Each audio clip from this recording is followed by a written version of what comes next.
আগামীকালকের আবহাওয়ার খবর। বাংলাদেশে আগামীকাল আবহাওয়ায় আসতে যাচ্ছে পরিবর্তন। দেশের বিভিন্ন অঞ্চলে বৃষ্টি ও বজ্রসহ বৃষ্টির সম্ভাবনা রয়েছে বলে জানিয়েছে বাংলাদেশ আবহাওয়া অধিদপ্তর। আকাশ সারা দেশে আংশিক মেঘলা থেকে মেঘাচ্ছন্ন থাকতে পারে।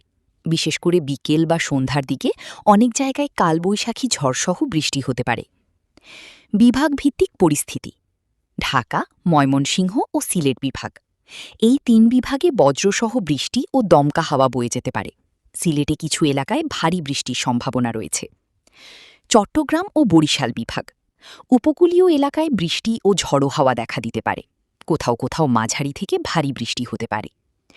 রাজশাহী ও রংপুর বিভাগ। এই অঞ্চলে কালবৈশাখী ঝড়সহ বৃষ্টি হওয়ার সম্ভাবনা রয়েছে। দিনের গরম কিছুটা কমতে পারে। খুলনা বিভাগ। আকাশ আংশিক মেঘলা থাকবে, তবে কিছু স্থানে হালকা বৃষ্টি হতে পারে।